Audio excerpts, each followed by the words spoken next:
Hello बच्चों, let's read the question. The question says why actinides show large number of oxidation state. इस question को solve करने के लिए जो की कॉन्सेप्ट हम यूज करेंगे वो है एक्टिनॉइड्स या एक्टिनाइड्स भी बोला जा सकता है इनको. ये एक्टिनाइड्स क्या होते हैं? ये एक्टिनाइड्स होते हैं एफ ब्लॉक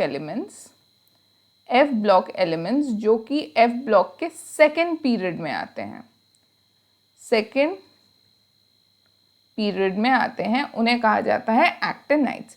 ये एक्टिनाइड्स जो होते हैं ये बहुत ज़्यादा रेडियो एक्टिव होते हैं और इनमें man made as well as natural elements होते हैं.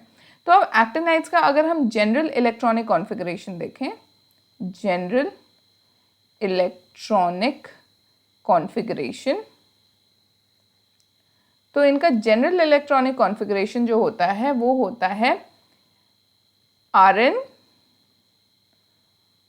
5f1 to 14, 6d0 to 1 and 7s2. ये है general electronic configuration of actinides.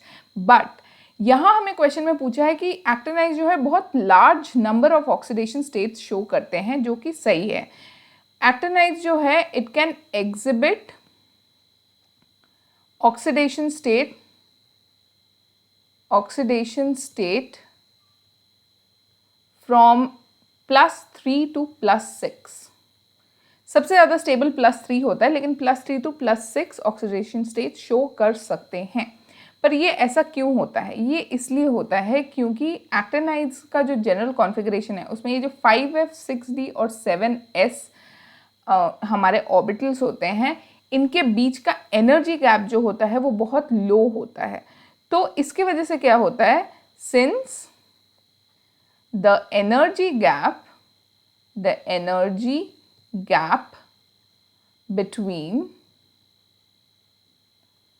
5f, 6d and 7s orbitals are very low, क्योंकि इनके बीच में जो एनर्जी है वो बहुत कम, द डिफरेंस इज़ बहुत कम. एनर्जी का जो डिफरेंस है F और 5F और 6D और 7S के बीच में बहुत कम है.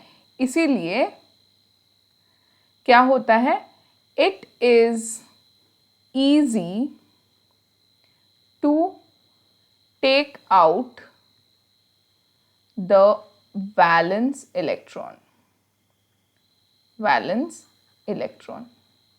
सो इसके वजह से क्या होता है कि ये दो इलेक्ट्रॉन जो 7s के हैं वो तो बड़े आराम से निकल जाता है, और भी आराम से निकलेगा अगर हमारे F में जो है एग्जैक्टली हाफ फिल्ड इलेक्ट्रॉन्स रहेंगे. ठीक है, उसके बाद क्या होता है, अगर D में है तो वो भी बहुत जल्दी निकल जाएगा. सो अगर D में एक इलेक्ट्रॉन है और S में 2 इलेक्ट्रॉन है, D और S के इलेक्ट्रॉन्स बहुत जल्दी निकल जाएंगे. इसके लिए +3 ऑक्सीडेशन स्टेट जो है बहुत ज़्यादा स्टेबल हो जाता है.